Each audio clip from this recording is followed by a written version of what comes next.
ओम साई राम। मैं अनुभूति आप सभी लोगों का हार्दिक अभिनंदन करती हूँ साई अनुभूति चैनल में। और अनुभवों की श्रृंखला से एक बार फिर से बहुत प्यारा और अनोखा सा अनुभव लेकर आप सभी लोगों के समक्ष उपस्थित हुई हूँ। लेकिन उससे पहले चलिए सभी लोग मिलकर बाबा के नाम का जयकारा लगाते हैं। अनंत कोटि ब्रह्मांड नायक राजाधिराज योगी राज परम ब्रह्म श्री सच्चिदानंद सद्गुरु साईनाथ महाराज की जय। ओम साई राम। साथियों, आज जो ये अनुभव मैं आपको बताने जा रही हूँ वो अनुभव है मनाली दवे जी का। मनाली जी का जो ये अनुभव है वो जुड़ा है उनकी इस अनुभूति से कि वो बहुत परेशान थे। उनके जो भैया हैं वो ड्रिंक करने लगे थे, एड़ी चोटी का जोर लगा दिया था, लेकिन वो ड्रिंक करना छोड़ ही नहीं रहे थे। अचानक से आज से 1 महीना पहले उनके सामने हमारा YouTube चैनल आ गया और उन्होंने 1-2 वीडियोस देखनी शुरू करी। और जब वो वीडियोस देख रही थी तो उन्हें पता चला बादशाहपुर धाम के अनिल जी के बारे में, और उन्होंने कनेक्ट किया मुझसे और अपनी समस्या के बारे में बताया।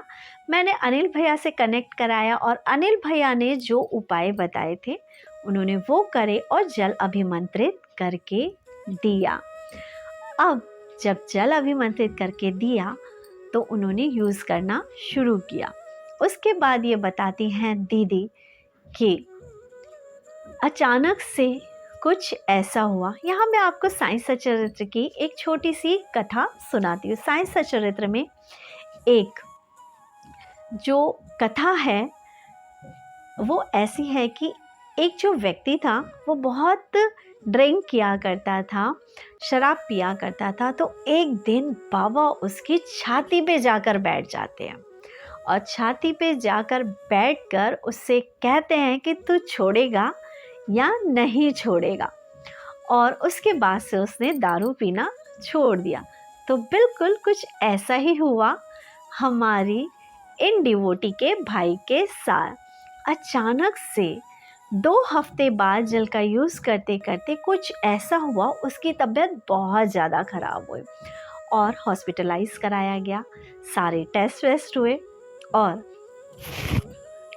टेस्ट करने के बाद डॉक्टर ने बता दिया कि यदि इसने ड्रिंक करी तो इसके जीवन के लिए सही नहीं होगा, बहुत प्रॉब्लम में पड़ जाएगा।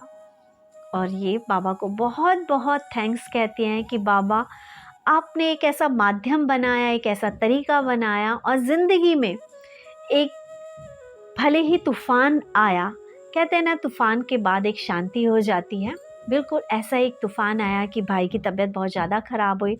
हॉस्पिटल गए, टेस्ट वगैरह हुए, डर लग रहा था क्या होगा क्या नहीं होगा। डॉक्टर ने बोला शराब तो छोड़नी ही पड़ेगी और कहीं ना कहीं जल असर कर रहा था। और इन्होंने मुझे बोला है आज ही फ़ोन करके कि दीदी मेरा भाई ने शराब पीना छोड़ दी, अब वो शराब को हाथ नहीं लगा रहा है। और मैं बाबा का धन्यवाद कहना चाहती हूँ, आपका धन्यवाद कहना चाहती हूँ इस चीज़ के लिए। मैं बस यहाँ यही कहना चाहूँगी, बाबा हमेशा साथ देते हैं, लेकिन उस अच्छाई को कंटिन्यूटी में रखना सामने वाले के खुद के हाथ में भी है। और जल कंटिन्यूसली चलेगा आपके भैया का, तो कंटिन्यूसली जल इन्होंने मुझे बताया था ख़त्म होने वाला है, तो आप दोबारा से अपॉइंटमेंट लेके जल अभिमंत्रित करा लेना। अपने साईं को मैं थैंक्स कहती हूँ कि बाबा आपका बहुत बहुत धन्यवाद हमारे कहे शब्दों की लाज रखने के लिए। जिस दृढ़ विश्वास के साथ मैं आप लोगों से कहती हूँ कि बादशाहपुर धाम एक ऐसा धाम है जहाँ यदि आस्था और विश्वास दृढ़ होगा, छल और कपट नहीं होगा, पेंडुलम की तरह घड़ी के आपकी आस्था इधर उधर हिल नहीं रही होगी, तो काम तो बनेगा ही बनेगा, जैसे कि बना इनका मनाली जी का। बाबा से यही प्रार्थना करेंगे हम सभी लोग कि अब इनके भाई किसी भी गलत संगति में ना पड़े और जो इनकी गलत आदत छूटी है वो हमेशा के लिए छूट जाए, बाबा की शरण में आए और अपने कारोबार में, अपने जीवन में ये आगे बढ़ें। और मनाली जी से इतना ही कहूँगी, बाबा का धन्यवाद देने के लिए बाबा का भोग ज़रूर लगाएं, क्योंकि बादशाहपुर धाम के सेवक जब आपके लिए प्रार्थना करते हैं, अर्जी लगाते हैं, तो काम पूरा होने पर कहीं ना कहीं उन पर भी भार आता है। इवन जो बंदा करा रहा है उस चीज़ का भार उस पर भी आता है और उसको भी आगे प्रॉब्लम हो सकती है। तो अपना भार उतारें, भले ही आप 1 रुपए की 2 टॉफ़ी ही चढ़ाएं, लेकिन बाबा का भोग ज़रूर लगाएं। इसी के साथ यदि आप लोग भी समस्या से जूझ रहे हैं तो आप व्हाट्सएप पे मुझे मैसेज कर सकते हैं, लेकिन ध्यान रखिए कि आप मुझे कॉल मॉर्निंग में 11 बजे तक तो बिल्कुल भी ना करें, क्योंकि मुझे अपने घर के काम भी होते हैं, लाइव करना होता है, इसके अलावा अपने घर की पूजा भी करनी होती है, अपने बच्चे को, अपने हस्बैंड को ऑफिस भेजना होता है।